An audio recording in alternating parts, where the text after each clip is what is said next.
बाट परमेश्वरले परिवारमा परिवर्तन ल्याउनुहुन्छ अनि त्यस पछाडि आमाहरूबाट त्यसको लागि हामीले अघि पढेको खण्ड चाहिँ उत्पत्ति 3 अध्यायमा देखेका थियौँ कसरी परिवारमा दुवैजनाको सल्लाह बिना कुनै काम नगर्दाखेरि परिवारमा कसरी समस्या आयो भन्ने विषयमा हामीले जोड्दै उत्पत्ति 3 अध्यायबाट हेरेका थियौँ जसको परिणामस्वरूप सारा मानव जातिमा प्रवेश भयो। त्यस पछाडि हामी देख्दछौँ इतिहासमा बारम्बार दुईवटा बिचको सङ्घर्षहरू हामी देख्दछौँ। एउटा चाहिँ पाप र परिवार परमेश्वरको ईश्वरीय परिवार र पापको बिचको सङ्घर्षभित्र परिवारहरू त्यहाँबाट बग्दै गएको देख्दछौँ। अनि हिजो मैले तपाईँलाई बताएँ कैन र हाबिलको बारेमा 4 अध्यायमा लेखेको छ। त्यो चाहिँ पापले कसरी मृत्यु जन्मायो र त्यो दिन उसो चाहिँ मानिसहरूमा हत्या लडाइँ र झगडाको कुराहरू प्रारम्भ भएर गयो अनि त्यसको इतिहास लामो इतिहास बाइबलभरि बस्दै गएको छ। कारण पुरानो करारमा जति पनि ख्रिस्टीय परिवारहरू हेर्नुहुन्छ परमेश्वर जतिलाई बोलाउनु भयो तिनीको जीवनमा थुप्रै पारिवारिक समस्याहरू तपाईँ देख्नुहुन्छ। आइडलिस्टिक जुन आदर्शको परिवार परमेश्वरले बनाउनु भयो त्यो परिवारहरू अब आदर्श रहेन र तिनीको जीवनबाट सङ्घर्ष भएर जानु पर्ने भयो। त्यस पछाडि 12 अध्यायमा आइपुग्दाखेरि हामी देख्दछौँ परमेश्वरले अब्राहमलाई बोलाउनुहुन्छ। 12 अध्याय चाहिँ अब्राहमको बोलाएर छ। सबैलाई थाहा छ परमेश्वरले अब्राहमलाई बोलाउनु भयो। अब्राहमको बुवाहरू जुन परिवारबाट नाहरबाट आए उनीहरू चाहिँ मूर्ति पूजा परिवारबाट आए र उनको बुवा चाहिँ जुन र घामको पूजा गर्ने परिवार। सायद हामी नेपालीहरू जुन घाम धेरै पूजा गर्छ सूर्यको पूजा हुन्छ सूर्य नमस्कार हुन्छ नि होइन सूर्यको पूजा गर्ने। अनि अब्राहमको पिता पनि त्यही सूर्यको पूजा गर्ने जुनको पूजा गर्ने प्रकृति पूजा गर्ने परिवारबाट अब्राहमलाई परमेश्वरले बोलाउनु भयो। सायद हामीमध्ये धेरैजना अब्राहम जस्तै त्यो पृष्ठभूमिबाट परमेश्वरले हामीलाई बोलाउनु भएको छ। अनि अब्राहमलाई परमेश्वरले आशिष दिएर भन्नुभयो म तँलाई तपाईँलाई ठुलो जाति खडा गर्नेछु त्यसलाई आशिष दिनेछु तेरो नाउँ सुप्रसिद्ध गराउनेछु र आशिषको मूल हुनेछस्।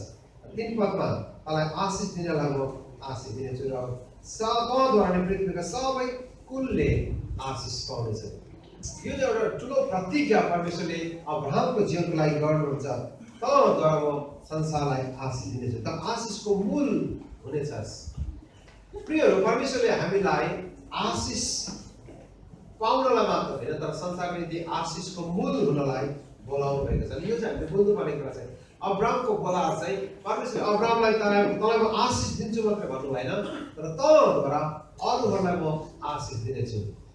हामीले के बुझ्नुपर्छ भन्दाखेरि चाहिँ तपाईँ र म चाहिँ आशिष पाउनलाई मात्रै बोलाएको होइन र आशिषको मुहान हुनलाई आशिषको च्यानल हुनलाई आशिषको कारण बन्नको लागि परमेश्वरले बोलाउनु भएको छ। धेरैजना हामी चाहिँ त्यो क्रिस्चियन हामी त्यो धर्मबाट हामी आयौँ जहाँ चाहिँ आशिष पाउने मात्रै के कुरा हो मलाई खाली पाप गरिदेऊ भन्ने खालि अब कुनै ईश्वर भगवान्लाई पूजा गरे मलाई यस्तो गराइदेऊ मेरो यो काम पुरा गरिदियो खालि आफ्नो स्वार्थको लागि। परमेश्वर चाहिँ के भयो युज परमेश्वर प्रयोग गर्ने परमेश्वर। मेरो घरमा यस्तो छ लु परमेश्वर पुऱ्याइदियो यस्तो छ पैसा दियो। यसका हाम्रो देशमा थुप्रै खालको ईश्वरहरू पनि थरी थरीको ईश्वर छ। अब शिक्षाको पढ्दैन अनि त्यस पछाडि ज्ञानको देवीका जानु पर्यो लु मलाई चाहिँ ज्ञान दिनु पर्यो भनेर अब परिश्रम गर्दैन धन दिनु पर्यो भनेर धनको देवी त थाहा होला नि त। त्यहाँ फेरि धनको भिन्नै भिन्नै देवताहरू पनि अनेक देवताहरू छन् जहाँ चाहिँ हामीलाई खाँचो परेको बेला चाहिएको छ। मैले बुझ्नु पनि होइन। अनि त्यो कारणले गर्दा परमेश्वर चाहिँ युज गर्ने परमेश्वरलाई प्रयोग गर्ने कारणले मात्रै मान्छेले परमेश्वर पूजा गर्छ। मन नपरेदेखि त्यो पनि फ्याक्दैन। तर प्रियहरू परमेश्वरले हामीलाई आशिष पाउनको लागि होइन त्योभन्दा पनि बढी आशिषित हुनको निम्ति बोलाउनु भएको छ। त्यसकारण हामी चाहिँ आशिष पाउनेहरू मात्र होइन तर संसारलाई आशिष दिनेहरू हो। त्यसको हाम्रो जीवनबाट आशिषहरू पाउनुपर्ने कुरा हो। हामी चाहिँ अरूलाई आशिष दिने मान्छे हो। अब्राहमलाई त्यही परमेश्वरले प्रतिज्ञा गर्नुभयो तर तेरो परिवारद्वारा म संसारलाई आशिष दिन्छु। तर 10 पदमा हेर्नुहोस् त के लेखेको छ उत्पत्तिको 12 मैले भन्दै गर्दाखेरि तपाईँले बाइबल पनि एउटा सर्टकट गर्नुहुन्छ नि त ल। 10 पद अनि त्यस देशमा अनिकाल पर्यो। यो हेर्नुहोस् है कुरा त उल्टो भयो। परमेश्वरले भन्नुभयो त आशिषको मूल हुनेछस् र 10 पदले भन्दा त्यो देशमा अनिकाल पर्यो भन्छ। कोही बेला हामी चाहिँ कन्ट्रास्ट देख्छौँ विरोधाभास देख्छौँ। अब कस्तो कुरा हो त आशिषको मूल हुनेछस् तद्वारा म संसारलाई आशिष दिनेछु अनि 10 पल्लेमा त त्यो देशमा अनिकाल परेको बडो कन्ट्रास्ट विरोधाभास त्यसो। तर बुझ्नुपर्ने कुरा चाहिँ परमेश्वरले हामीलाई हाम्रो जीवनमा खडेरीहरू आए तापनि चुनौतीहरू आए तापनि परमेश्वरले त्यहाँबाट हामीलाई त्यहाँबाट पनि आशिषित हुनको निम्ति बोलाउनुहुन्छ। अनि परमेश्वरले यिनीहरूलाई जुन आशिषको करार गर्नुभयो अनि त्यो देशमा अनिकाल पर्यो अनि अनिकालबाट बाँच्नको लागि तिनीहरू चाहिँ कहाँ गए? मिस्र गए। मिस्र चाहिँ तल दक्षिणतिरको भेग एउटा राज्य, शक्तिशाली राज्य मिस्रमा गए। अनि हामी सबैलाई मिस्रमा फारो थियो अनि फारोकोमा गए उनीहरूले। अनि बाटोमा जाँदा उनीहरूको सल्लाह भयो, बुढाबुढी सल्लाह गरे श्रीमान श्रीमती। त्यो सल्लाह तपाईँले सुन्नु भएको छ। श्रीमानले के भन्यो भन्दाखेरि चाहिँ अब चाहिँ हामी मिस्र जाँदैछौँ, हेर श्रीमती एउटा कुरा चाहिँ अब गर्नुपर्ने भयो, तिमीलाई त्यहाँ जाँदा चाहिँ फारोले मलाई सोध्यो भने चाहिँ तिमीलाई म बहिनी भन्छु ल भने। बुझ्नुभयो त?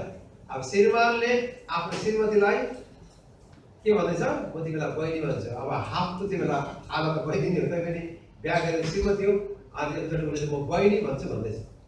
आफ्नो श्रीमतीलाई बहिनी बोलायो। के कारणले? आफ्नो जीवन कतै मर्नु पर्ने हो कि भन्दै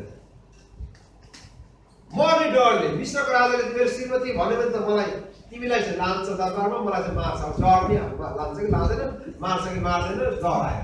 श्रीमान डर आयो। अनि तपाईँलाई थाहा छ नि मिस्र जाँदा सारा कति वर्षको थिए?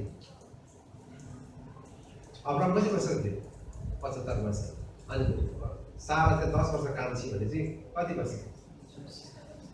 हजुर 65 वर्ष। त्यो बेला उनीहरू नेबेकबाट मिस्र जाँदाखेरि चाहिँ सारा चाहिँ 65 वर्षको थिए। तपाईँ कल्पना गर्नुहोस्, सारा अत्यन्त सुन्दरी थिइन् भनेछ। 65 वर्षको के खाएको थिइन् मलाई पनि थाहा छैन। सारा त्यति सुन्दरी थिइन् जो चाहिँ अब्रामले डराउनु पर्यो। अनि अब्रामले चाहिँ आफ्नो श्रीमती राम्री छ भन्ने कुरा चाहिँ विदेशमा गएर पनि थाहा भयो। कतिजना दाजुभाइलाई परदेश आएपछि पनि थाहा छ आफ्नो श्रीमती कति राम्रो थियो। अब्रामले भन्छ तिमी त अत्यन्तै सुन्दरी छौ, अब मलाई चाहिँ मार्छ कस्तो डर हेर्नु। परिवारको सुरक्षा गर्ने श्रीमानै डर्छ र भन्छ के लाग्छ? परमेश्वरले आशिषको मूल हुनलाई बोलाउनुहुन्छ। अब्राम चाहिँ डराउँदैछ। परिवारमा डर देख्नुहुन्छ धेरै गाह्रो कुरा।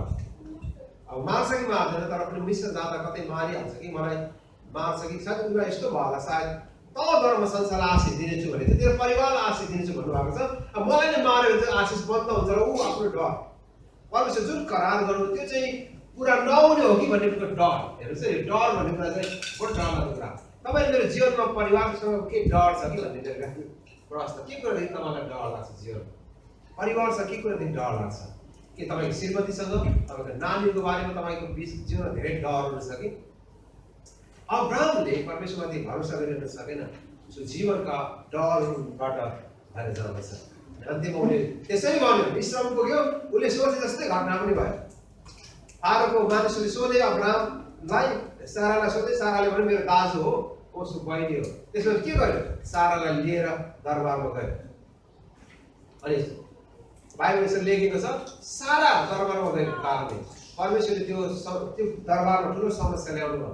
फारोलाई थाहा थियो अनिष्ट जो पनि घटना मेरो जीवनमा हुँदैछ, दरबारमा हुँदैछ, त्यो घटना चाहिँ हिँडेकै कारणले हुनु पर्छ। सारालाई आएर फारोले सोध्दछ तिमी वास्तवमा को हो त भन्दाखेरि चाहिँ साराले अन्त्य भयो, ऊ त म मेरो अगाउको श्रीमा नै हो। अन्य जाति फारोले आएर राजालाई के अरे राजाले आएर त्यसले अब्रामलाई सम्झाउँछ तिमीले मसँग किन झुट बोल्यो भने। अब हेरौँ, अन्य जाति राजाले आएर परमेश्वरले चुनेको मान्छेलाई सम्झाउँदैछ तिमीले मसँग किन झुट बोल्यो, सारा तिम्रै श्रीमती रहेछ। अब कल्पना गर्नुहोस् त, प्रभुलाई नचिन्ने मान्छेले आएर अब्रामलाई सम्झाउँदैछ तिमीले मसँग किन झुट बोल्यो, आफ्नो श्रीमती रहेछ नि त तिमीले मलाई किन भनेनौ, किन तिमीले लुकायो सबै कुरा। दाजुभाइहरू पहिलो कुरा हामीले बुझ्नु पर्दैन, हामी त त्यहाँ विवाहित छौँ, विवाहित हो भन्ने कुरा लुकाउनु चाहिँ हुँदैन। म विवाहित हो भनेर डराउनु हुँदैन, लुकाउनु हुँदैन। हामी संसारमा जहाँ गए पनि विवाहितले विवाहितै भन्नु। एकजना नेपालमा दाइ आउनुभयो इन्डियाबाट, भयङ्कर ठुलो जागृति आयो उहाँको जीवनमा। मान्छेहरू ठुलो रिभाइभल आयो, बुवाबासीमा छ। अनि म त अहिलेसम्म सिङ्गलै हो भन्छ। भरे 3 जना नानीको बाउ हुन्छ सिंगल हो म त अझै बिहा गरेको छैन हो यति ठुलो कामहरू भयो मैले अगाडि कार्यक्रम गर्नुभयो अन्तिममा 3 जनाको बाउ बिहा गरेकै छैन मलाई प्रभु इच्छा भयो भने यतै प्रभुले डोर्याउँदै हुनुहुन्छ मलाई यतैको केटी बिहा गर्नु भनेको छ के पछि थाहा भयो 3 जनाको बाउ पनि रहेछ यसो झुल बोल्नु हुँदैन परमेश्वर सेवाले झुल बोल्नु हुँदैन हामी विवाहित भन्नु किनभने परीक्षाको त्यतिकै आइरहेको छ त्यस कारण अब्राहमले पनि श्रीमती भन्नुलाई डरायो हामी जतिखेर श्रीमती छ श्रीमतीको बारेमा भन्नुलाई डराउनु हुँदैन हाम्रो कतिवटा त्यस्तो हुन्छ हामी म फिलिपिन्समा पढेको कारणले गर्दा मलाई अलिकति कल्चर थाहा छैन फिलिपिनोहरू चाहिँ बिहा गऱ्यो भने पनि त्यो केटापछि लाग्दैन रहेछ त्यसको एउटा भनाइ छ केटी के अरे केटी पाएन भने चाहिँ फिलिपिन्स जानु भन्ने उखान छ त्यहाँ फिलिपिन्समा किनकि फिलिपिन्समा त केटी ज्यादा छ केटै पाउँदैन त्यो कारणले गर्दा चाहिँ फिलिपिनोदेखि पनि डराउनु भन्छ अब यहाँ त परेछ भने छैन नर्पट्टि धेरै फिलिपिनोहरू छ तिनीहरू तिम्रो श्रीमान छ भन्यो भने पनि पछि लागिहाल्छ मतलब छैन श्रीमान भयो के तक्को मान्छे अब म पहिलोचोटि म फिलिपिन्स गएँ मेरो श्रीमतीसँग म थिएँ 18 वर्ष केटी ल्याएर मेरो श्रीमतीले छ तपाईँको म त्यतिखेर 27 वर्ष थिएँ जवान थिएँ तपाईँको श्रीमानसँग म डेटिङमा जानु सक्छु कि को भन्नु मेरो श्रीमती अब 18 वर्ष केटी ल्याएर तिम्रो श्रीमानसँग मलाई आजको लागि डेटिङमा जानु देऊ न अब कल्चर कस्तो हेर्नुहोस् है त्यो पनि को लाएर भने मेरो श्रीमतीलाई अनि मेरो श्रीमती छक्क पऱ्यो के हो कस्तो ठाउँमा आएको अब त्यो कल्चरै त्यस्तो उनीहरूलाई त बिहा गरेको भए पनि कोही मतलब छ अनि एकदम एउटा भनाइ चाहिँ फिलिपिन्समा जाने एकदम होसियार एकदम फिलिपिन्समा पढ्नु जाने नेपालीहरूलाई चाहिँ श्रीमती नजिक जान्थेँ त्यहाँ परीक्षा पर्सेर अनि मैले मेरो फोटो पनि बोकेर हिँड्थेँ फोटो बोकेर जाँदा पनि त्यहाँ चाहिँ फोटो त बोल्दैन थिएन त्यसले गर्दा चाहिँ होसियार हुनुपर्ने त्यही पनि हामीले भन्नुपर्ने कर्तव्य कारण प्रियहरू हामी अब्राहमको चाहिँ एउटा सिक्नुपर्ने कुरा चाहिँ उनीहरू परदेशमा गए अब्राहमले झुट बोल्छ आफ्नो परिवारसँग पनि अनि साराले पनि हुन्छ भने अब यो कुरा हामीले बोल्नुपर्ने कुरा छ भाइ जीवन कतिचोटि चाहिँ हाम्रो जीवनको सुरक्षाको लागि त्यो झुट बोल्दै गर्दा चाहिँ डराउनु त्यो कुराले ल्याउने कन्सिक्वेन्सेसहरू परिणामबाट होसियार हुनुपर्छ अब्राहमले त्यसो भनौँ न भनेर सल्लाह दियो साराले पनि हुन्छ भने हेर्नुहोस् है त दिदीबहिनीहरू श्रीमानले गलत प्रस्ताव लिएर आएको हुन्छ नभने कतिजना म हाम्रो गाउँमा थुप्रै त्यस्तो परिवार छ 2 जना परिवारको बारेमा मलाई राम्रो ज्ञान छ जसको चाहिँ छोरा भएन छोरी भयो छोरा भएन अनि श्रीमानले श्रीमतीसँग सल्लाह गरेछ म अर्को बिहा गर्छु ल तिमीबाट छोरा भएन भने श्रीमतीले अनुमति दिए अनि एकजनाको छोरा भयो एकजनाको फेरि छोरी नै भयो अन्त बिहा गरेपछि श्रीमतीले अनुमति दिएर बिहा गरे तर अन्तिम झगडा भयो अहिले त्यस्तो झगडा छ परिवारको ठुलो समस्या कारण अब श्रीमानले पनि सल्लाह के माग्यो भने चाहिँ तीबाट छोरा भने छोरी छोरा हुँदैन त अब हिन्दू अनुसार त छोरा भएन छोरा जाँदैन भन्छ हामीले त्यो कुरा विश्वास गर्दैनौँ त्यहाँ उहाँले अर्को बिहा गर्नुभयो श्रीमतीले पनि सहमति दियो हेर्नुहोस् है अब मबाट छोरा हुँदैन होला अर्को बिहा गर ल त्यस्तो सल्लाह यसको त्यस्तो गलत सल्लाह आयो भने दिदीबहिनीले हुँदैन भन्नुपर्छ दाजुभाइले आमेन गलत सल्लाहलाई चाहिँ हुन्छ भन्छ हुँदैन है दिदीबहिनीहरू तपाईँहरू सहमत गर्नु हुँदैन त्यस्तो कुराहरू जो कुरा गलत छ त्यो कुरालाई हामीले सहमत गर्नु हुँदैन तर साराले पनि सहमति गरिन् र 2 जनाले त्यही सल्लाहमा गए अनि विश्वमा गएपछि कुरा उल्टो भएर गयो तपाईँलाई थाहा छ परमेश्वरले अलौकिक रीतिले हस्तक्षेप गर्नुभयो परिवारमा परमेश्वरले त्यो परिवारमा राजदरबारमा काम नगर्नु भएको भए समस्या नआएको भए सायद अब्राहमले सारालाई सधैँको लागि गुमाउने थियो तर परमेश्वरले दरबारमा समस्या ल्याउनु भयो यी सबै समस्याको कारणले सारै हुनुपर्छ भन्ने कुरा थाहा भयो अनि त्यस पछाडि सबै सोधपुछ गरेर थाहा भयो जो अब्राहमको पत्नी हो अनि फारोले भन्दछ तिमीले मसँग झुट बोल्यौ अनि उनीलाई उल्टो गाली गर्छ परमेश्वरले चुनेको बोलाट पाए संसार निम्ति आशिषको मूल हुनेछ भनेको मान्छेको परे हेर्नुहुँदैछ हामी अब्राहमलाई पछि आएर नयाँ करारमा विश्वासको पिता भनी देख्दछौँ तर अब्राहमको विश्वासको जर्नी याद गर्नुहोस् त उनी पनि चुकेको मान्छे सुरुको दिनहरूमा अनि परमेश्वरले त्यस पछाडि सारा फर्काइदिनु भयो फर्काएर आउँदाखेरि के भयो धेरै धन सम्पत्ति तिनीले लिएर आए फारोले भन्यो तिम्रो पत्नीले लिएर जाऊ म तिमीलाई सम्पत्ति दिन्छु, सम्पत्ति लिएर जाऊ। अनि कालबाट बाँसलाई मिश्रबाट आउने थुप्रै सम्पत्तिहरू लिएर आएर ऊँटहरू, घोडाहरू, थुप्रै गधाहरू पनि, अनि गाई बस्तुहरू, भेडा बाख्राहरू पनि लिएर आए। त्यसमध्ये तपाईँले 12 पढ्दै जानुहुन्छ चाहिँ उनीहरूले थुप्रै सम्पत्तिहरू निस्केर आउँदा लिएर आए। त्यहीमध्ये थुप्रै नोकर चाकर पनि फारोले दिए। तपाईँलाई थाहा छ नि, नोकर चाकर पनि लिएर आए। अनि उनीहरू मिश्रबाट निस्केर आए, धनी हुँदै गए। केही वर्ष पछाडि परमेश्वर के भन्नुभएको थियो? तेरो सन्तान चाहिँ आकाशको तारा, समुद्रको बालुवा जसरी हुनेछ। छोराछोरी चाहिँ अनि फेरि अब साराको पालो कुरा आयो। साराले भने बुढो हौ के भन्यो, परमेश्वर त सन्तान त आकाशको तारा, समुद्रको बालुवा जसरी हुन्छ भनेपछि हुँदैन त, के पो गर्ने होला हौ, यसो पो गर्नु होला हौ। त्यो मिश्रबाट ल्याएको छ नि हागा, त्यहीसँग बसेर तपाईँले छोरा जन्माउनु नि हौ। अब श्रीमतीले अर्को आइडिया दिएर चाहिँ कस्तो आइडिया हेर्नुहोस् त, अर्को श्रीमती ल्याउनुहोस् न। अर्को श्रीमती ल्याएर सम्बन्ध राखेर नानी जन्म अब्राहमले हुन्छ भनिहाल्यो। अघि साराले हुन्छ भन्यो, अहिले अब्राहमले हुन्छ भन्यो। परमेश्वरले भन्नु, म तँद्वारा सन्तान दिनेछु, तर उनीहरू पर्खन सकेन। अनि त्यसरी सन्तान छिटो नहुँदाखेरि हतार गरेर चाहिँ साराले एउटा आइडिया दिइन्। त्यो आइडिया चाहिँ हो, तपाईँले हागारसँग सम्बन्ध राखेर उबाट छोराछोरी जन्माउनुहोस्। अब्राहमले पनि हुन्छ भने देख्नुहुन्छ है त, परिवारभित्र अर्को मान्छे आउँदैछ, तेस्रो व्यक्ति, वैवाहिक करारभित्र तेस्रो स्त्री आउँदैछ। हागारबाट सम्बन्ध राखेर अब्राहमले छोरा जन्माए। उसको छोराको नाम हामीसँग थाहा छ, के हो? इस्माइल।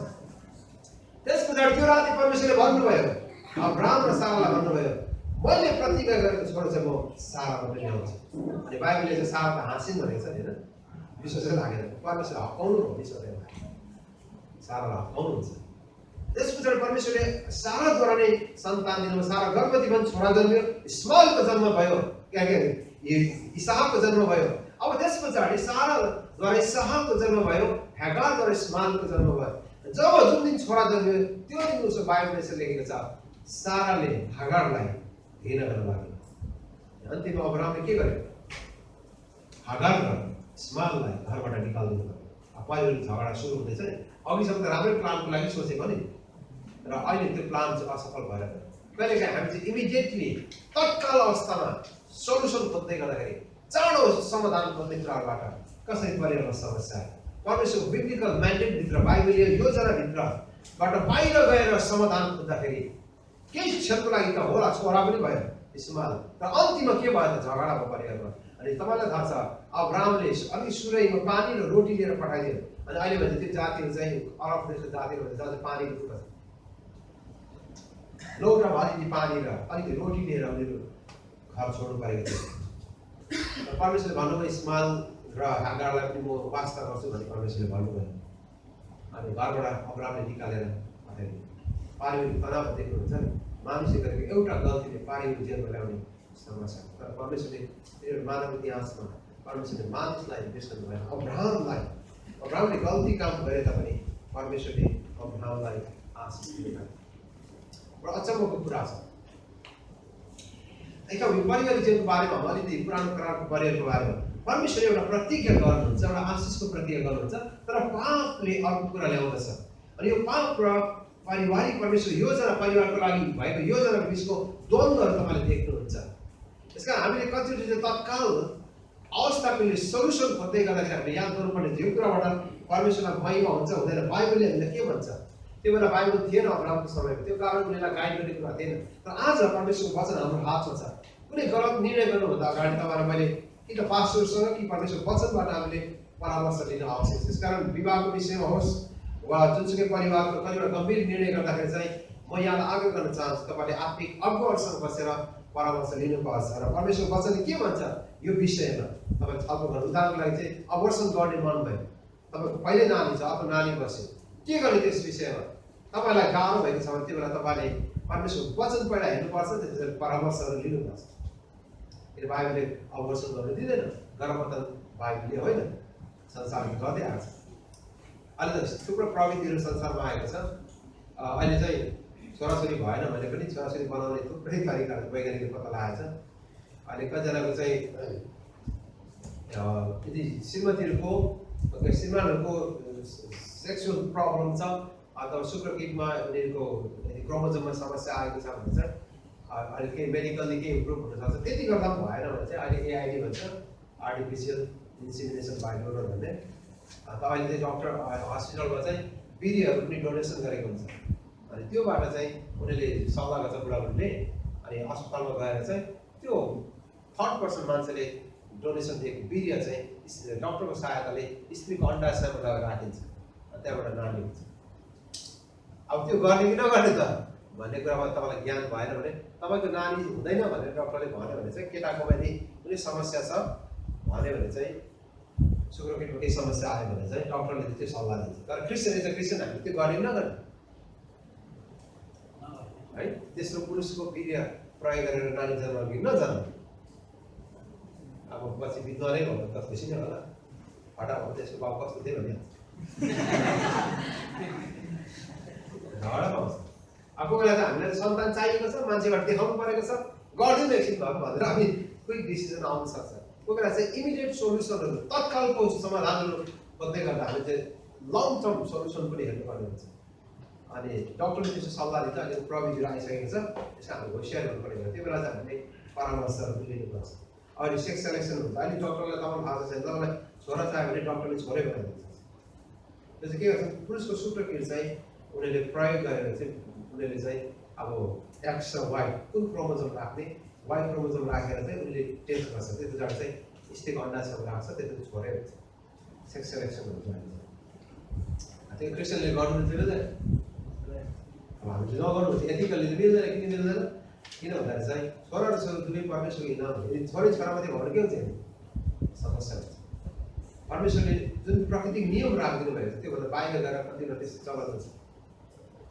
अहिले सुरोगेट मदरहरू अब नेपालमा आउँछ भने सुरोगेट मदर भनेको चाहिँ अब स्त्रीको कोखमा यदि बच्चा हुन सक्दैन भने डक्टरले भन्यो भने चाहिँ कल्चरले चाहिँ अब कोखमा कुनै असर छ, कुनै समस्या छ भने चाहिँ अहिले सुरोगेट मदर भन्छ, भाडाको कोख भन्छ। अनि त्यस्तो केटीहरू चाहिँ विज्ञापन दिन्छ, विदेशतिर चाहिँ पत्रिकामा आउँछ, कसैलाई बच्चा जन्माउनु परेमा मलाई सम्पर्क राख्नु होला भन्छ केटीहरू। त्यो केटीको फोन ठेगाना त्यहाँ ल्याएको हुन्छ, अनि केटाहरूले सम्पर्क राख्छ। त्यो केटीसँग लिगल एग्रिमेन्ट हुन्छ। एग्रिमेन्ट भएपछि चाहिँ अनि त्यो एग्रिमेन्टमा के हुन्छ भन्दा चाहिँ अब त्यो नानी त्यो केटीले चाहिँ त्यो गर्भ पोखिदिएर नजन्माउनुसम्म म त्यसको जिम्मेवारी लिन्छु भन्छ। त्यसको लागि एग्रिमेन्ट हुन्छ। उदाहरणको लागि चाहिँ म 5 लाख दिनुभयो भने म गरिदिन्छु भन्छ। अनि 5 लाखको डिल हुन्छ। अनि त्यो नानी गर्भमा भएदेखि बच्चा जन्माउनुसम्मको सम्पूर्ण देखरेख गर्ने काम चाहिँ त्यो केटा र केटी त्यो परिवार वैवाहिक परिवारले गर्छ। र पुरुषको केटाको शुक्रकिट चाहिँ उनीहरूले स्पर्म चाहिँ त्यो केटीको डक्टरको सहायताले केटीको अन्डाशयमा लगेर राखिदिन्छ, त्यहाँबाट नानी हुन्छ। नानी भएपछि चाहिँ त्यो आमाले चाहिँ जन्मको दिन चाहिँ उनीहरूको एग्रिमेन्ट पुरा हुन्छ। नानी जन्माइराखेपछि सुत्केरीको खर्चहरू सबै दिन्छ। त्यो दिएपछि त्यो केटी चाहिँ पैसा लिएर जान्छ, कि 5 लाख डिल भयो पैसा लिएर जान्छ। अनि बच्चा चाहिँ बाउकै हुन्छ नि, किन त्यहाँ त बुवाकै शुक्रकिट प्रयोग गरेको छ नि त। तर त्यो चाहिँ कोख चाहिँ कसको हो, भाडामा लिएको अर्काको कोख, त्यसलाई चाहिँ सुरोगेट मदर भन्छ। अब त्यो चाहिँ क्रिस्चियनहरूले गर्ने नगर्ने त्यो विधि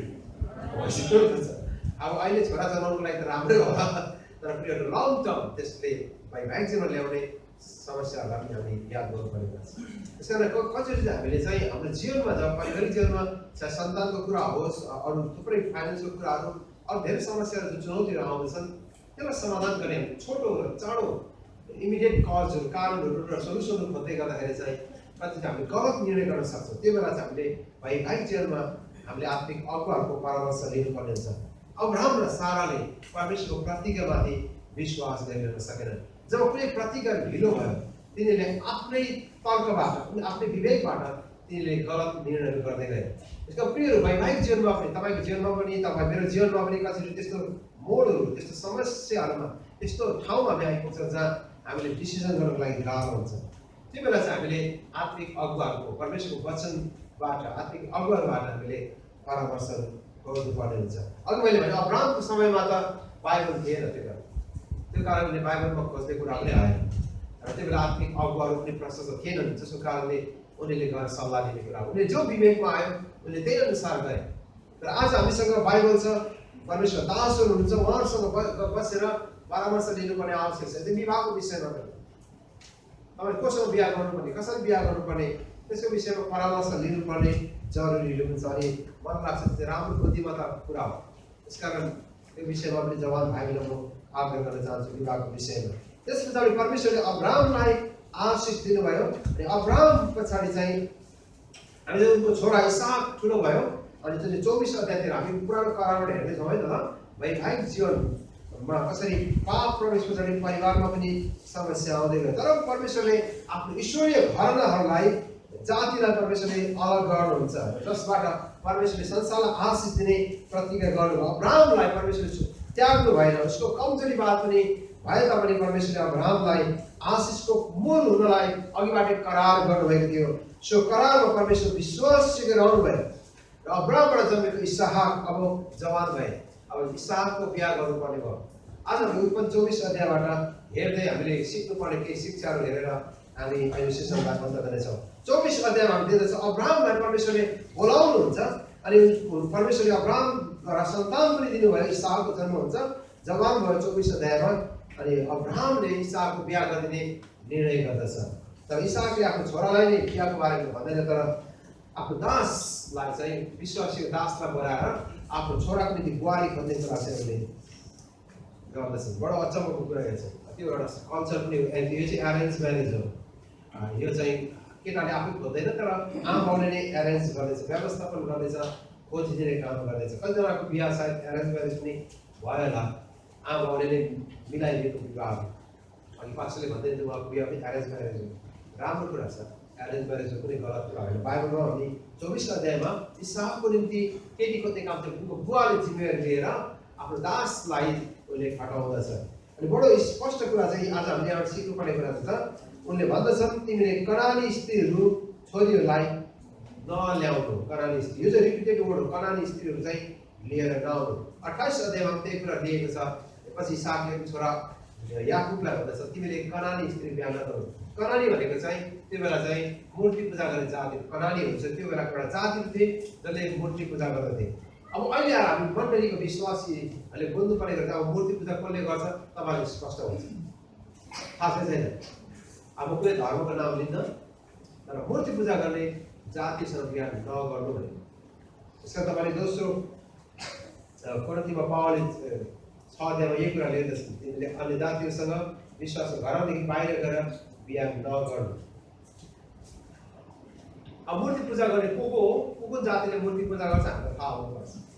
म कुनै पार्टीको धर्मको नाममा लिँदिनँ, तर हामीलाई परमेश्वरको आज्ञा छ उनीहरूसँग बिहाबारी नगर्नु, एउटै हलोमा नजुट्नु।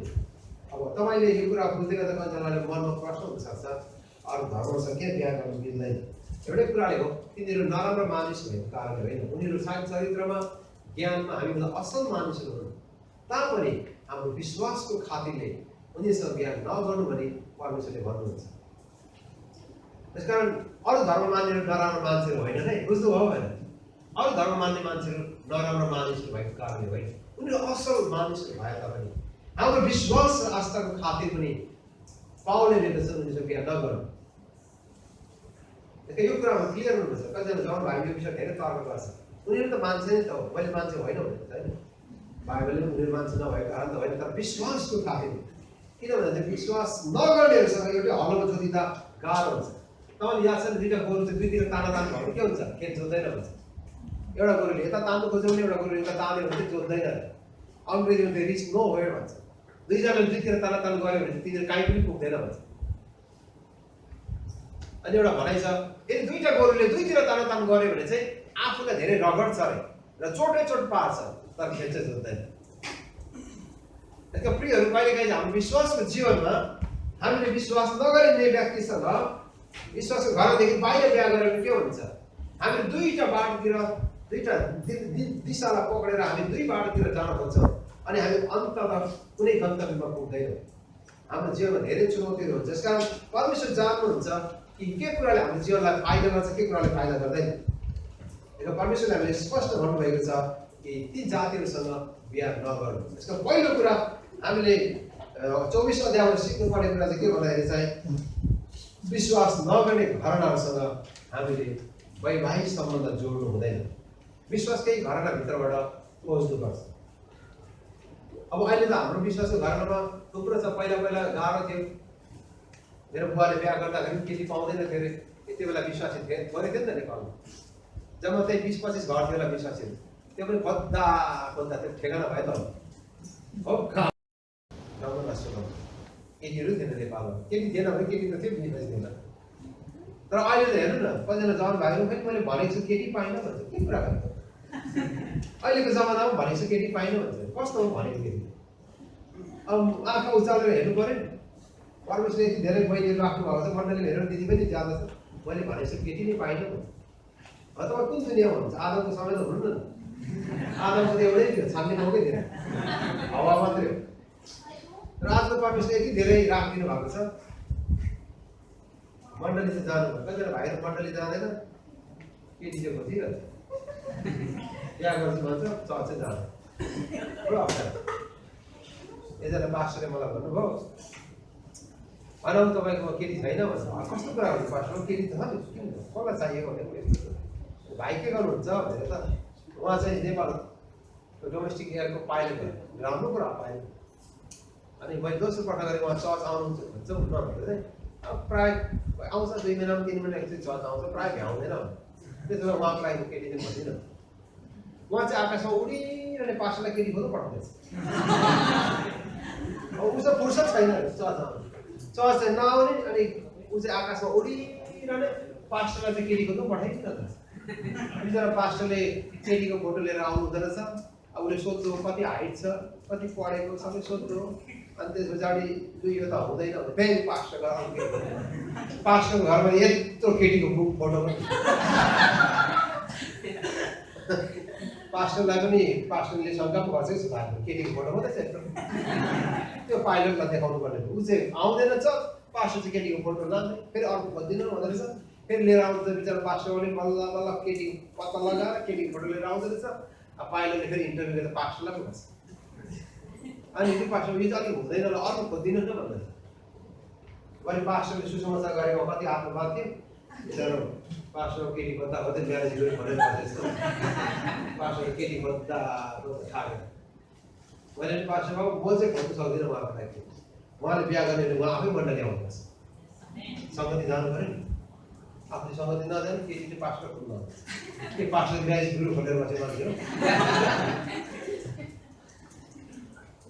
जवान भाइहरू जो बिहा गर्दै हुन्छ मण्डली गइराख्नुपर्छ। हालेलुया। सङ्गति जानुपर्छ। हामी प्रभुको जनसँग सङ्गतिमा प्रभुले त्यहीँ हामीलाई जुटाउनुहुन्छ।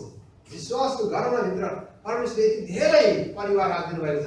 नेपालमा अहिले कति विश्वासी छ? नेपालको तथ्याङ्क सरकारको त 6-7 लाख हो।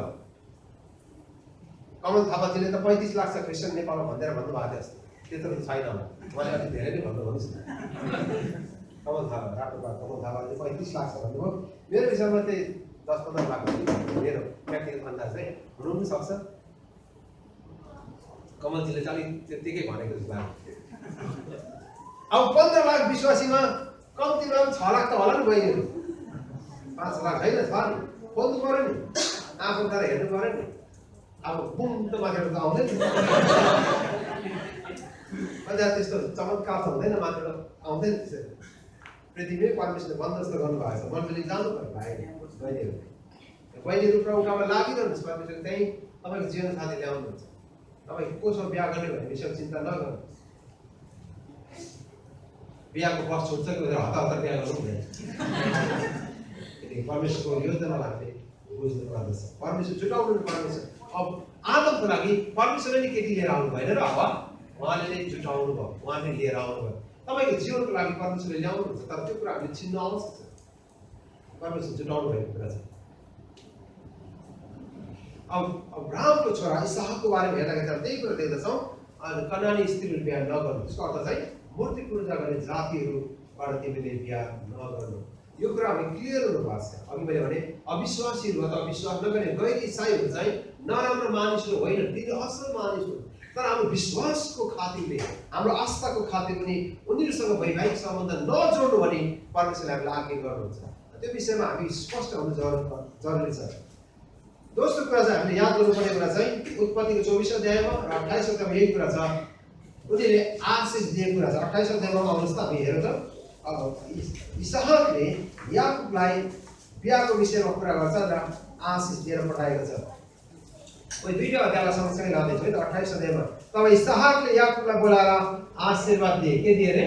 आशीर्वाद दिए र यसो भनेर आज्ञा गरे, तैँले कनानी स्त्रीहरूमध्ये कसैलाई पनि बिहा नगर्नु। हेर्नुहोस् है त, कनानीसँग बिहा नगर्नु। त तिमीले अब बिहा गर्नुपर्छ, तर बिहा गर्दा कनानीसँग बिहा नगर्नु। अनि अब्राहमले आफ्नो छोरालाई आशिष दिए। प्रियहरू, अब हामीलाई अब्राहमले आशिष दिए कि दिएन विवाहको लागि? तर मेरो एउटा भनाइ के छ भन्दाखेरि चाहिँ आजको पुस्ता जवान भाइ बहिनीहरू, तपाईँले आमाको आशिष लिएर मात्रै बिहामा जानु, आमाको आशिष बिना बिहा नगर्नु। त्यसको अर्थ यो पनि हो, आमाको सहमति पनि चाहिन्छ, आमाको मन्जुरी भित्र बिहा गर्नुपर्छ। अब केही गर्दा पनि अन्तिम उपाय लगाउँदा पनि आमा मानेनन् भने त्यो बेला सायद पास्टरसँग सल्लाह लिएर बिहा गर्न सकिन्छ होला। तर त्योभन्दा बाहेक सकिन्छ भने आमाको मन्जुरी वा उनीको स्वीकृति, उनीको आशिषद्वारा मात्रै विवाहमा हामीले जानु आवश्यक छ। आमाको मन्जुरी बिना, आमाको इच्छा बिना बिहामा जानु कहिलेकाहीँ चाहिँ जबरजस्ती हुनसक्छ। दुईवटा कुरामा मेरो चाहिँ आमाको अनुमति बिना बिहा गर्नु मिल्छ भन्ने दुईवटा कारण छ। जातको कुरा ल्याएर बिहा रोकिएको भने, दोस्रो कुरा चाहिँ धनी र गरिबको कुरा ल्याएर बिहा रोकिएको भने चाहिँ होइन। यो केटा चाहिँ गरिब छ अथवा यो केटी चाहिँ गरिब घराना हो भन्ने कारणले बिहा रोकिएको भने पहिलो कारण। दोस्रो कारण चाहिँ जातको कुरा उठाएर यदि मण्डलीमा बिहा आमाले गरिदिनु नचाहेको भने चाहिँ त्यो बेला चाहिँ पास्टरसँग सल्लाह गरेर बिहा गरेको हुन्छ। किनभने पास्टर पनि आमा भन्नाले दोस्रो गार्जेन हो, यो होइन आत्मिक गार्जेन। त्यस कारण मैले कतिजना भाइ बहिनीको बिहा पनि गरिदिएको छु एउटै कारणले, त्यो चाहिँ जातको कुरा ल्याएर आमा नमानेको कारण। म एक दिन तपाईँको कन्फरेन्स सकेर फर्काउँदै थिएँ, विराटनगर एयरपोर्ट जानु पर्ने, रिक्सा चढेर त्यतिखेर रिक्सा अहिले अर्कै काट्टा आएको छ सिटी बिहान रिक्सामा चढेर पनि हिँड्दै थिएँ। फोन आयो, तपाईँ यसरी चर्चमै बसिदिनु पऱ्यो, एउटा बिहा दिनु पऱ्यो। एउटा प्लेन उडाएर कहाँ बिहा दिनु पऱ्यो? होइन एकदम छिटो बिहा दिनुपर्छ। कस्तो छिटो बिहा भने चाहिँ एउटा यस्तो बिहा हुन्छ। त्यो भाइ चाहिँ 26 वर्षको, बहिनी 24 वर्षको, दुवैजना बिए पास गरेर मास्टर पढ्दै गरेको, दुवैजना मण्डलीको डिकनको छोराछोरी। बुझ्नुभयो भने एउटै चर्चको दुईजना डिकनको छोराछोरी, अनि एकजना डिकन कोषाध्यक्ष, एउटा चाहिँ सचिव। अब भाइ र बहिनीको प्रेम चाहिँ 6 वर्षदेखि एसएलसी सक्ने बित्तिकै उनीहरूले एकाअर्कालाई कलेजमा भेट भयो, मन परापर गरे। अनि बहिनी चाहिँ जवान साथी कोषाध्यक्ष गरे, भाइ चाहिँ जवान साथीको अगुवा। अब बुवाहरू पनि दुईजना डिकन, छोराछोरी पनि दुईजना युथको अगुवा। अब पढेको हिसाबले गर्दा दुवैजना बिए पास गरिसकेको, पढ्ने उमेर पनि भइसकेको, केटा 26 वर्ष, केटी 24 वर्ष, बिहा गर्ने उमेर पुगेको हो कि। अनि आमा बाबु के भाइहरू अनि मण्डली पास्टर पनि माग्नु गएको, केटीको भाउ चाहिँ पटक्कै नभन्ने एउटै कारणले हो। म चाहिँ राईको छोरासँग बिहा दिनँ, मेरो छोरीको बिहा चाहिँ तामाङ म त अरूसँग बिहा गर्दिनँ, राईसँग चाहिँ म गर्दै गर्दिनँ। अब कुरा चाहिँ जातको आयो, किन चाहिँ बिहा भएन 6 वर्षदेखि त भनेको चाहिँ केटीको भाउ मान्दैन। किन मान्दैन भनेको, म राईसँग चाहिँ बिहा दिन्थेँ, किनभने राई चाहिँ तामाङभन्दा सानो हो भने त्यहाँनिर मलाई झम चल्यो। पास्टरलाई झम त चल्छ नि। अनि रिक्सा रोक भन्यो, म यो बिहा चाहिँ दिएर जान्छु। अनि रिक्सा रोकेर बिहा सुरु भयो। अनि पास्टरहरू, चर्चको पास्टरहरू, एल्डरहरू सबैजना रेडी छ। अनि त्यहाँको सिनियर पास्टरहरू जब कति 8-9 जनाभन्दा बढी सबैजना भेला भयो। 10-12 जना अगुवा पास्टर मात्रै छ। भाइ र बहिनी एकदम इमान्दार भाइ बहिनी, 6 वर्षदेखि प्रार्थना गरेको, उनीहरू भागेर पनि जानु सक्दैन। बुझ्नुभयो भने उनीको एउटै कुरा, म चाहिँ मण्डलीमै बिहा गर्छु। त्यो चाहिँ राम्रो निर्णय हो। आमाले नदिए तापनि भागेर बिहा गर्नुपर्छ भन्ने होइन, तर आफ्नो लिडर्सलाई पक्रेर आफ्नो अगुवाको सहमतिमा बिहा गर्न सक्छ। पास्टरले सबैले भने अब म पास्टर भएर त्यो मण्डलीमा मलाई गाह्रो हुन्छ, तर त्यहाँको सिनियर पास्टरहरू अरू 10-12 जना चर्चको अरू चर्चको पास्टर मिलेर चाहिँ उहाँलाई मलाई अनुरोध गर्नु। अनि रिक्सा रोकेर बिहा भयो। त्यसबाट मलाई भन्नुभयो 10 मिनट बिहा दिनुपर्छ भने, अनि 9 मिनट सकेर म हिँडेँ। 10 मिनटमा बिहा दिनु भनेको थियो, 9 मिनट सकेर 1 मिनटको पछाडि हिँडेँ। मलाई एउटै कुराले त्यो बिहा दिनु म सहमत भएँ, जातको कुराले। तर राम्रो कुरा चाहिँ अहिले बिहा गरेपछि केटीको बाउले दुईजना बोलाएर सबभन्दा प्यारो छोरी पनि भएको छ। पहिले बिहा गरेको राम्रो हुन्थ्यो नि त, आमा बाउको इज्जत हुन्थ्यो। कस्तो आमा बाउ जातको कुरा ल्याएर बिहा रोक्ने, त्यो मण्डलीको टिकट कसले राखेको टिकट? मेरो त प्रब्लम छ चर्चलाई, कस्तो टिकट राखेको? विगत त्यस्तो हुन्छ जातको कुरा उठाएर राई र तामाङमा पनि त्यस्तो विवाद छ कसले बनायो ठुलो र सानो कुरा कसले बनायो ठुलो जात र सानो जात बाइबलले बनाएको होइन त्यो संसारको धर्म नै हो बाइबलमा छ जात जात कहाँबाट हामीले विश्वासमा आउनु अगाडि धर्मले बनायो बाहुनहरू चाहिँ टाउकोबाट जन्मेको छेत्रीले कुमबाट पैसाहरू कम्बलबाट शूद्रहरू चाहिँ दलितहरू चाहिँ छुट्टाबाट जन्मेको बाइबल लेखेछ हिन्दू संस्कारबाट आयो बुझ्नुभयो के होइन बाइबल त्यसो भनेको छ है अनि जातको कुरा चाहिँ कहाँबाट मलाई त तिमी जातको कुरा गर्यो भने त्यो मान्छेले मुक्ति पाएको छ भन्ने कुरा सँगै लाग्छ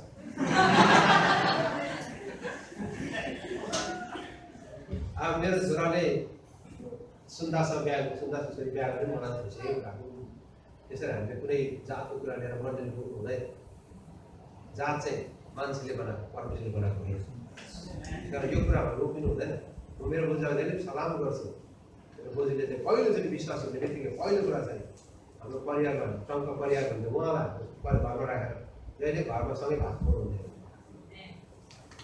बोजू चाहिँ क्रान्तिकारी जस्तो लाग्छ मलाई सुन्दा क्रान्तिकारी मान्छे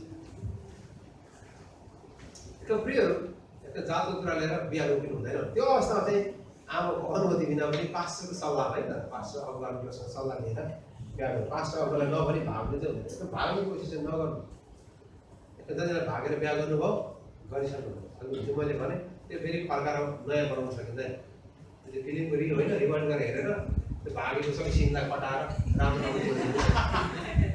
त्यो भयो येशूको रगतले धोइएको छ हालेलुया जसले येशूलाई विश्वास गर्नुभयो येशूको रगतले त्यो सबै कुराहरू धोइएको छ परमेश्वरले अब पुरानो कुरा सम्झना गर्नुहुन्छ तर आउने पुस्ताहरू हामीले यो कुरा बुझ्नुपर्छ हामीले जानी जानी भागेर बिहा चाहिँ गर्नु हुँदैन त्यो चाहिँ क्लियर छ है त्यस पछाडि बडो अर्को कुरा हामी यो 24 अध्याय सिक्नुपर्ने कुरा चाहिँ महत्त्वपूर्ण कुरा चाहिँ परमेश्वरको अगुवाईको निम्ति प्रार्थना 24 को 12 पद हेर्नुहोस् त तर त्यसले अब्राहमको दासले बाटोमा जाँदै गर्दा हुन्छ मनमनै उसले प्रार्थना गरे हे मेरो मालिकको परमप्रभु परमेश्वर कृपा गरी आज मलाई मेरो काममा सफल गराइदिनु त्यो काम चाहिँ के हो भन्दा चाहिँ त्यो परमेश्वरले जुटाउनु भएको बुहारी खोज्ने काम हो अनि त्यसको लागि उनले परमेश्वरलाई अगुवाई गर्छ जवान भाइहरू बहिनीहरू विवाहको निम्ति तपाईँहरू उमेर पुग्दै जाँदा तपाईँले परमेश्वरको अगुवाईको निम्ति पनि प्रार्थना गर्नुपर्ने जरुरी छ त्यही यहाँलाई मेरो आग्रह छ तपाईँले आफ्नो विवाहको निम्ति पनि प्रार्थना गर्नुहोस् र परमेश्वरको अगुवाई हामीलाई खोज्नु जरुरी छ म आशा गर्छु हाम्रो जवान भाइ बहिनीले प्रार्थनाद्वारा आफ्नो विवाहलाई सुरु गर्नुहुनेछ प्रार्थना गर्नुपर्दा परमेश्वरको भरोसा गर्नु पनि हो जसले प्रार्थना गर्दैन त्यो मान्छेले चाहिँ बाटोतिर पनि केटी खोज्दै लगेको कहिले त पुलमा बसेर कल्पनामा बसेर बहिनी आउँदा जिब्रो पड्काउँदै गरेको जसले परमेश्वरको भरोसा नगर्ने मान्छे उनी जिन्दगी नै पड्किन्छ नि थाहा पाउँदैन अब जिब्रो पड्काएर पुलमा बसेर केटी खोजेर हुन्छ छोरीहरू त मण्डलीमा खोज्नुपर्छ अघि मैले भनेको मण्डलीमा खोज्नु परमेश्वरको घरनाभित्र खोज्नुपर्छ तर प्रियहरू बाटो बसेर बहिनीहरू जिस्काउनु त्यो कुरा छोड्नु पर्छ हामी त्यसो गर्नु हुँदैन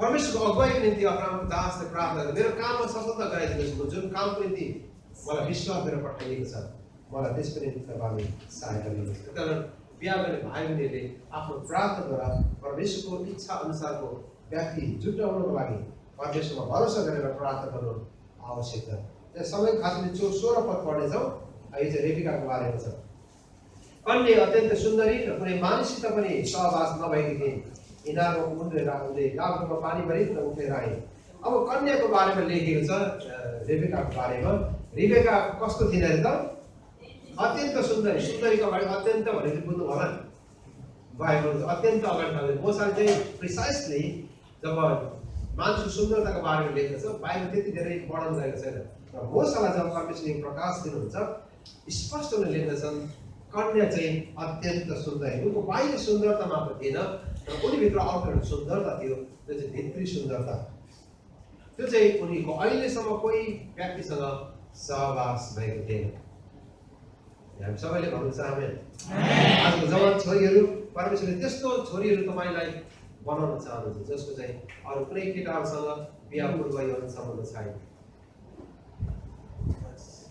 यो चाहिँ परमेश्वरको इच्छा हो रेबिकाको जीवन पनि त्यही नै देख्दछ विवाह अगाडि उनले कोही पुरुषसँग सम्बन्ध राखेका थिएन हामीले हिजो पनि कुरा गरेँ परमेश्वरले यौन बनाउनु भयो तर बिहाभन्दा बाहिर परमेश्वरले यौन सम्बन्धलाई कहीँ कतै अनुमति दिनुभएको छैन। तर प्रिय यसमा हामीले झुकिनु पर्ने कुनै कारण छैन। विवाहभित्र विवाहको वेदीमा मात्रै परमेश्वरले यौनलाई पवित्र तुल्याउनुहुन्छ। त्योभन्दा बाहिरका सबै यौन लाज र शरम ल्याउँछ। त्यसकारण परमेश्वरले तपाईँलाई यो परदेशमा राख्नु भएको छ। धेरै परीक्षाहरू आउन सक्छ। त्यो होसियार हुनुपर्ने कुरा चाहिँ यौनको पहिलो परीक्षा जहिले आउने कुरा चाहिँ यौनको परीक्षा। युसुफलाई पनि परदेशमा हुँदा यौनको परीक्षा। तर युसुफ कसरी भागेर गयो? यौनबाट भाग्ने एउटै तरिका चाहिँ कुलेलो ठोकिहाल्नुहोस्। कुनै व्यक्तिले तपाईँलाई यौनको कुरा विवाहको कुरा प्रस्ताव राख्यो भने तपाईँले होसियार हुनुपर्ने कुरा छ। यौनको विशेष गरी चाहिँ परीक्षाहरू आउँछ।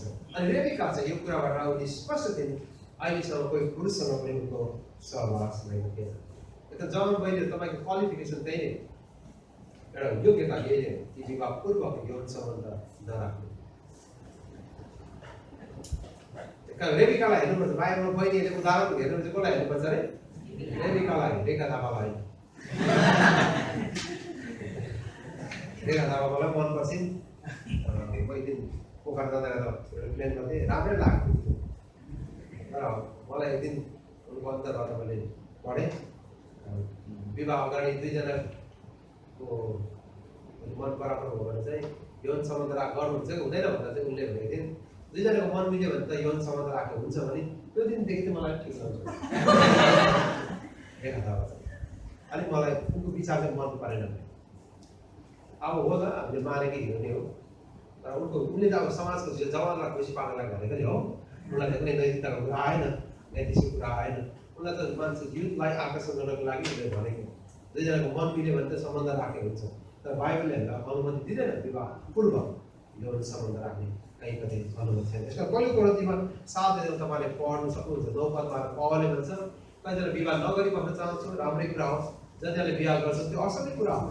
तर 9 पदले भन्छ कामग्नीले जल्नुभन्दा बिहा गर्नु राम्रो। कामग्नी भने चाहिँ यौनको इच्छा हुन्छ भने त्यो चाहिँ तिनीहरूले चाहिँ बिहा गरौँ। त्यसकारण जवान प्रियहरू जवान भाइहरूले कामग्नी भनेको पनि हुन्छ नि है, जलन हुन्छ, यौनको चाहना हुन्छ। जब एउटा टिनेजर र युथमा आउँदै गर्दाखेरि त्यो फिजिकल्ली यौनको चाहना हुने कुरा चाहिँ नराम्रो कुरा होइन। सेक्सको डिजायर हुनु कुनै पाप होइन, यौनको चाहना हो।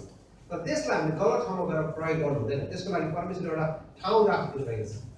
त्यो ठाउँ चाहिँ विवाहको वेदीभित्र मात्रै परमेश्वरले यौनलाई पवित्र राख्नुभएको छ।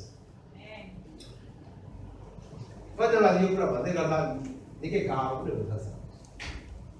कतिजनालाई जब बाइबल क्रिस्चियन हुँदा गाह्रो पर्छ भन्छु। म तपाईँलाई आज बताउन चाहन्छु क्रिस्चियन हुनु जस्तो आदर्शको जीवन सजिलो जीवन अर्को त छैन। किनकि क्रिस्चियन हुनु भयो त अब मनबाट निर्णय गर्ने कुरा हो। विवेकमा कन्साइन्समा यो विवेकले निर्णय गर्नु। सबैले भन्नुहोस् त विवेक। हाम्रो मन चाहिँ यहाँ हुन्छ, मन यहाँ हुँदैन है। मन कहाँ हुन्छ अरे? यहाँ हुन्छ। त्यसकारण ख्रिस्टलाई शिर भन्ने कारण शिरले शरीरलाई चलाउँछ। सबै कुराको डाइरेक्सन चाहिँ मनले गर्छ। कतिजनाले गालामा हात राख्नु भएको छ। कसले भनेको गालामा हात राख्नु? यो ब्रेनले भन्छ हात गरेर गालामा टेको लगाउँदा भनेर लगाइहाल्छ। यो हातले गरेको होइन नि, यो ब्रेनले भनेर गरेको। बुझ्नु भयो? म बोल्दैछु नि के कारणले? ब्रेनले काम गर्दैछ। मैले ब्रेनले काम गरिदिनु के बोल्छु मलाई थाहा हुँदैन। किनकि ब्रेनले शरीरलाई, मनले शरीरलाई चलाउँछ। यो मनबाट नै हामीले निर्णय गर्ने कुरा। कुन सजिलो मलाई भन्नु त चोर्नु सजिलो नचोर्नु सजिलो? नचोर्नु सजिलो नि। चोर्दिन भने सकियो त। तर चोर्नुलाई कम्ती गाह्रो छ त। ग्रान्ड डिजाइन बनाउनु पर्छ बेलुका नै। अर्काको बारीको काँखा चोर्नु सजिलो छ? बेलुकै प्लान गर्नुपर्छ। कताबाट चल्ने, कताको करेसो बारीमा छिर्ने हो, यो सबै ठाउँ उसले सोच्नुपर्छ बेलुका नै। भोलि काँक्रा चोर्ने उसले बेलुकै डिजाइन गर्छ काँक्राको चोर्ने। तल साइलाको त्यो हरियो काँक्रा भोलि चाहिँ गएर मकै बारी छिरिन्छ। त्यसमा त्यो पार गरेर गएर चिरेर टिपेर ल्याइन्छ। त्यो कुकुर छ भने त्यो कुकुर यताबाट जान्छु भनेर सबै बेलुकै प्लान गर्नुपर्छ। अनि त्यो काँक्रा भोलि चोर्नु जाँदै गर्दाखेरि खुट्टा कामेर त कम्ती गाह्रो हुँदैन। खुट्टा काम्छ। अनि त्यो काँक्रा टिपेर मात्रै हुँदैन। काँक्रा त त्यो खुट्टाहरू सबै माटोमा गाड्नुपर्छ। काट्न खाएको देख्यो भने पाइलाहरू पनि जुत्ताको डामहरू सबै जुत्ताको साइज र डाम हेरेर पनि काकाले पत्ता लगाउँछ भने सबै कुरा सोचेर हिँड्नु पर्यो। कम्ती गाह्रो छ चोर्नुको लागि। तर चोर्नु नचोर्नु सजिलो, चोर्दिन भने सकिएको। अनि क्रिस्चियन जीवनको सबै निर्णयहरू चाहिँ हाम्रो मस्तिष्कबाट कन्सन्सबाट विवेकबाट गर्नुपर्ने। एकदम पावरले भन्दछ प्रेरितको 23 पदमा मेरा पिता पुर्खाले जस्तै म शुद्ध विवेकले मेरो परमेश्वरको सेवा गर्छु। 24:16 त्यही भन्छ मेरा पिता पुर्खाले जस्तै म शुद्ध विवेकले परमेश्वरको सेवा गर्दछु। त्यस पछाडि चाहिँ पावलले आएर चाहिँ रोमीमा आएर भन्छ रोमीको 9:1 पदमा पावलले भन्दछन् म तिमीसँग झुट बोल्दैन, पवित्र आत्मा मेरो विवेकमा गवाई दिनुहुन्छ। हाम्रो कन्साइन्स चाहिँ एकदम परमेश्वरले हामीसँग बोल्नुहुने एउटा तरिका चाहिँ विवेकद्वारा हो। यो अचम्मको कुरा हो, यो विवेकद्वारा परमेश्वर बोल्नुहुन्छ। तपाईँले भन्नुभयो मैले बाइबलै पढेको थिइनँ मलाई थाहा भएन भन्नुभयो भने पनि परमेश्वर बाइबल चाहिँ स्पेसल रेभलेसन हो, विशेष प्रकाश हो। बाइबल चाहिँ विशेष प्रकाश हो। तर योभन्दा बाहिर अर्को प्रकाश हो, त्यसलाई हामी जेनरल रेभलेसन भन्छौँ, सामान्य प्रकाश। जेनरल रेभलेसन हो जो परमेश्वरले प्रकृतिबाट कानुनद्वारा परमेश्वर बोल्नुहुन्छ।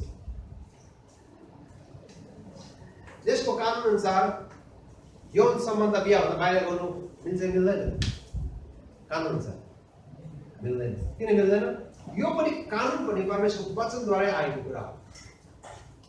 समाजमा बिहा नगरी यौन सम्बन्ध राख्यो भने समाजले राम्रो भन्छ कि भन्दैन त? भन्नुहोस् त, भन्दैन। किन नभनेको त? किनकि सामान्य प्रकाशद्वारा पनि परमेश्वरको ज्ञान प्रकट भएको छ।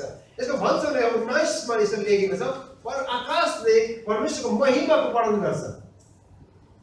जसले परमेश्वरलाई म चिनेकै छुइनँ, बाइबल पढेको छैन भन्यो भने पनि प्रकृतिद्वारा पनि उसले परमेश्वरलाई जान्नुपर्छ। आकाशले पनि परमेश्वरको महिमाको वर्णन गर्छ। प्रियहरू, बाइबल मैले पढेको छैन भन्नुभयो भने पनि, मैले कहिले बाइबलको शिक्षा पाइनँ भन्नुभयो भने पनि हामीले यो कुरा बुझ्नुपर्छ। परमेश्वर सामान्य प्रकाशद्वारा पनि हामीसँग बोल्नुहुन्छ। त्यसो परमेश्वर बोल्ने तरिका चाहिँ विवेकबाट। ओके, चोर्नु हुँदैन भन्ने कुरा कसरी थाहा भयो त? त्यो ज्ञान सृष्टिको सुरुबाट परमेश्वरबाट ज्ञान आउँदैछ। त्यसकारण अब तपाईँले याद हुनुहुन्छ जब चोर्छौँ नि हामी, त्यतिखेर हाम्रो शरीरले रियाक्सन जनाउँछ। रियाक्सन, केमिकल रियाक्सन भने जस्तै जब हामीले गलत काम गर्छ हाम्रो फिजिकल्ली शरीरले त्यसको प्रतिक्रिया दिन्छ। म तपाईँलाई उदाहरण दिन्छु। तपाईँको काम हुने ठाउँमा पानीको बन्दोबस्त छ कि छैन? छ नि है?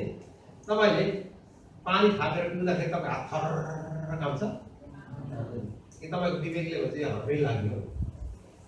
तर त्यो तपाईँको मालिकको फ्रिजको पानी निकालेर खानुको लागि के गर्छ? थर्र काम्छ। किन कामेको भन्नुहोस् त? विवेकले भन्छ यो चोर्नु हो। आफ्नो बारीको मुला टिपेर खानुको लागि हाम्रो हात कहिले पनि काम्दैन, थर्र काम्दै कोही मुला टिप्दैन आफ्नो बारी। तर अर्को बारीको गएर मुला टिप्नुहोस् त हात काम्छ काम्दैन? किन काम्छ भन्नुहोस् त? हाम्रो विवेकले भन्छ त्यो चाहिँ चोरेको हो। कन्साइन्सले अटोमेटिकली हाम्रो शरीरमा प्रभाव गर्छ यो चाहिँ गलत हो भने। आफ्नो बारीको आँप टिपेर खाँदा हामीलाई हाम्रो हात काम्दैन, खुट्टा काम्दैन। तर अर्काको बारीको आँप टिप्नुहोस् त, खुट्टा काम्छ, मुटुको छिटो छिटो चल्छ, ढुक ढुक ढुक छिटो छिटो गर्छ, आँखा पलाक पुलुक हेर्नुपर्ने चाहिँ रुखमा चढ्नु खोज्दा चिप्लेर झर्छ तल। कति गाह्रो हुँदैन, अब चढ्दैन नि। अब आँपको त जत्रोसुकै ठुलो रुख होस् आरामसे चढ्छ ऊ। तर अर्काको बारीको सानै रुखमा पनि लड्छ ऊ, किनकि खुट्टाले ठिकसँग टेक्दैन। किन खुट्टाहरू काँपिरहेका हुन्छन्, हातहरू काँपिरहेका हुन्छन्, मुटुको स्पन्दनहरू धुकधुकीहरू चाँडो चाँडो चलिरहेको हुन्छ, अनुहारको एक्सप्रेसन बदलेर जान्छ। किन? किनकि हाम्रो विवेकले भन्छ यो चाहिँ गलत हो। त्यतिखेर चाहिँ हामी रोकिनुपर्छ। परमेश्वर कन्साइन्सद्वारा विवेकद्वारा बोल्नुहुन्छ। आफ्नो परिवारसँगको सम्बन्धमा हामीलाई कुनै डर हुँदैन। तर आफ्नो श्रीमती छोडेर अर्काको श्रीमतीसँग सम्बन्ध राख्नु त डर हुन्छ हुँदैन? हुन्छ हुँदैन भन्नु त? हुन्छ नि। हाम्रो विवेकले हामीलाई दोष दिन्छ कि दिँदैन? दिन्छ नि। पेसालयमा पसेको कस्तो हुन्छ भन्नुहोस् त? यहाँ होला मलेसिया पेसालय कोही छ पेसालयमा जाँदै गर्दा हालेलुया ओ यहोवा यतामा जुटाउनु नै परमेश्वर हुन्छ। प्रभु तपाईँले पेसा जुटाइदिनु हो, तपाईँलाई कोही प्रार्थना गरेर कोही छ पाउँछ भन्नुहोस् त? के गर्छ मान्छेले? कालो चस्मा लगाएर यस्तो छत्री टोपी लगाएर बस्यो, साथीले नदेको छ। किन भन्नुहोस् त? हाम्रो कन्साइन्सले अटोमेटिकली काम गर्छ। जुन कुरा गलत हो हाम्रो विवेकले कम्युनिकेसन गर्छ। माथिबाट आवाज आउँदैन परमेश्वरले यसो भन्नुहुन्न अरे धन कहाँ हिँडेको त भन्छस् त्यहाँ बेसरमा पस्छस् भन्नुहुन्छ भनेर आवाज आउँदैन। र विवेकबाट परमेश्वर कन्साइजबाट बोल्नुहुन्छ। त्यो बेसालाई ढोका पस्दै गर्दाखेरि विवेकले हामीभित्र डर आउँछ। त्यो डर कहाँबाट आयो? किनकि हाम्रो कन्साइजबाट परमेश्वर बोल्नुहुन्छ। तपाईँले माथिबाट ठुलो आवाज सुन्नु भएन भने पनि विवेकको आवाजलाई सुन्नुपर्छ। त्यही बेला रोकिनुपर्छ। पावलले भन्छ जसलाई यौनको इच्छा हुन्छ असलै कुरा हो उसले बिहा गरोस्। बाइबलले स्पष्ट भन्छ बिहा गर्नु राम्रो कुरा हो। यौनको इच्छाहरू विवाहद्वारा पुरा गर्नुपर्छ। त्यो चाहिँ परमेश्वर म्यान्डेट हो। बिहाभन्दा बाहिर गएर यौन सम्बन्धको तृष्णा पुरा गर्नु त्यसले समस्या हुन्छ। र भाइले डन्डी कुरा आएरै ह्यान्डी ग्लास टाँसेको भाइलाई के हो भाइ अहिले के गर्छ ऱ्याक भने भाइ ऱ्याक भने बुझिहाल्नु ऱ्याक भयो भने चाहिँ के हुन्छ ऱ्याक भने त डन्डी पिम्स आयो अरे पिम्पल पनि भन्दैन केटाहरूले पिम्पललाई त पिम्स आयो भन्छ। अन्त जवान भाइ पिम्पल त आउँछ त डन्डी गर्दा मेरो थुप्रो हाते जवान भन्दाखेरि आउँछ नि जवान राम्रो कुरा चिन्ता नगर्नु। त्यो डन्डी कुरा आयो भनेर निराश भएर नहिँड्नु भनेको नि एउटा डन्डीको फोकालाई हेरेर के जिन्दगीमा दिइरहेको ह्यान्डी ग्लास टाँसेर के औषधि दबाई खाँदैछु एउटा जबमा आउँछ कसैको कुरा नै भाइ एउटा कुरा सोधौँ तिमीले यौन सम्बन्ध राखेकै छैन के भाइलाई कहाँ भन्नु तपाईँ लेखिहाल्नुहुन्छ भन्छ भन्ने डर छ विश्वासै होइन नि छिमेकी अब लेखिहाल्नु सबै कुरो लेखिहाल्नु होइन तिम्रो मेरो प्र्याक्टिस लेख्यो भने तिम्रो नाति लेख्दिन नि कहाँ भन्नु तपाईँ अप्ठ्यारो हुन्छ तपाईँले मेरो पढाएको भनिदिनुहुन्छ होइन तिम्रो मेरो बुकमा लेख्नु के भन्नु न अब कहाँ मैले कलेज 50 नागेर अब 22 वर्ष 23 वर्ष केटाले 22-50 नाग्यो होला केटी बुझ्नुभयो त शनिबार आएपछि मोटरसाइकल हालेर केटी लानु लागि त के हुन्छ भने डे रुमहरू हुन्छ नि दिनमै गएर 1-2 घन्टेको घन्टे रुम हुन्छ नि त्यहाँ गएर उसले सबै हुन्छ मैले भाइ भने भाइ तिम्रो जेलमा रातो बत्ती बलिसकेको छ अब रोकिनु फेरि अगाडि गर्नु गर्नुपर्छ। दुईवटा कुरा गर्नु पहिलो कुरा तिमीले अब चाँडै गर्नु भने रगत जाँच्नु दोस्रो कुरा चाहिँ बिहा गर्नु। अनि त्यस पछाडि भाइ हराएको थियो यति बेला मैले भाइलाई भेटेँ भाइले के भन्नु एउटा खै खुसी घर सुनाउनु पर्ने थियो दाइलाई भने के भन्नु मैले बिहा गरेँ नि बिहा गरेँ तर बिहा 7 दिन मात्रै ठिकै किन उसले चाहिँ बिहा गर्नुभन्दा अगाडि जुन सम्बन्ध राखेको छ थुप्रो छ त्यो कारण वैवाहिक यति ठुलो समस्या 17 दिन पनि टिकेन यति ठुलो झगडा भएर अन्तमा तिमीले छुट्याएर भाइ विदेशतिर युरोपतिर कता गएको छ छैन गाउँ ठुलो बिजनेस सबै डामाडोल गऱ्यो परिवारको थालेको भनेर। त्यसमा प्रियहरू हामीले परमेश्वर म्यान्डेट हुन्छ बाहिर कहिले काहीँ जाँदाखेरि चाहिँ त्यसले लङ टर्म क्षेत्रमा आउँछ ल्याउँछ त्यसको लागि हामीले रेडी हुनुपर्छ। द चोइस तपाईँको छनौट तपाईँको प्रियहरू हामीले विवेकबाट एउटा निर्णय गर्नुपर्छ। यसमा पावरले भन्छ म मेरो विवेक शुद्ध विवेकले परमेश्वर सेवा गर्छ कन्साइन्सबाट क्लियर हुनुपर्छ विवेक त्यसले हामीलाई दोषाइरहन्छ। यसमा पावरले मलाई विवेकले दोषाउनु नपाओस्। मैले कम्ती स्लोनिकाको 4:4 पनि पावर त्यही भन्छ पहिलो कम्तीमा पावरले 12मा लेखेको छ मेरो विवेकले मलाई नदोषाओस्। शुद्ध विवेकले क्लियर कन्साइन्सद्वारा शुद्ध विवेकद्वारा हामी परमेश्वरको सेवा गर्न सकौँ। किन यौनको शुद्धता छ मैले त्यहाँ कुरा तपाईँलाई जोडेको थिएँ र कतिजनालाई यो क्रिस्चियन जीवन चाहिँ गाह्रो हुन्छ भनेर सोध्नुभयो चाहिँ गलत कुरा किनकि यो कुरा परमेश्वरले हाम्रो जीवनको लागि राखिदिनु भएको छ। किनकि परमेश्वर जान्नुहुन्छ जस्तै मानिसलाई बनाउनु भयो जीवनको लागि मानिसलाई के आवश्यकता छ सो परमेश्वरले जान्नुहुन्छ। गाडी बनाउने मान्छेलाई के चाहिन्छ सबै थाहा छ मेकानिकलाई। गाडी आविष्कार गर्ने मान्छेलाई चाहिन्छ के कुराको आवश्यकता छ थाहा छ। पेट्रोल इन्जिन हो कि डिजल इन्जिन हो कुन लगाउनु पर्ने गाडी बनाउने मान्छेलाई थाहा हुन्छ। जसले तपाईँले मलाई बनाउनु भयो जसले तपाईँले मेरो विवाह बनाउनु भयो उहाँलाई सबै कुरा थाहा छ। के कुराले हाम्रो जीवनलाई फाइदा गर्दैन कहिले काहीँ हामी नि पेट्रोल इन्जिनमा पनि डिजल इन्जिन लाउनु पर्छ कि अनि कोही बेला चाहिँ भाडा घुर्न चाहिँ चल्छ कि तर लामो चाहिँ चल्दैन। यसले कहिले काहीँ त्यसले हाम्रो गाडीलाई इन्जिनलाई खराबी बनाउँछ। यस कारण परमेश्वर म्यान्डेट बाहिर गएर यौन सम्बन्ध राख्नु परमेश्वर इच्छा होइन। यहाँलाई म आग्रह गर्न चाहन्छु त्यस्तो केही कुरा जीवनमा छ भने तपाईँले व्यक्तिगतले प्रभुसँग सम्बन्ध मिलाएर त्यो कुरा रोकिनुपर्छ। बाइबलमा पश्चाताप भन्छ। पश्चाताप भनेको चाहिँ रुनु कराउनु भनेको होइन। पश्चाताप भनेको जो कुरा जाँदै हुन्छ त्यो चाहिँ गलत हो भनेपछि त्यहाँबाट फर्काउनु, तर चाहिँ कम्प्लिटली यु टर्न भन्छ।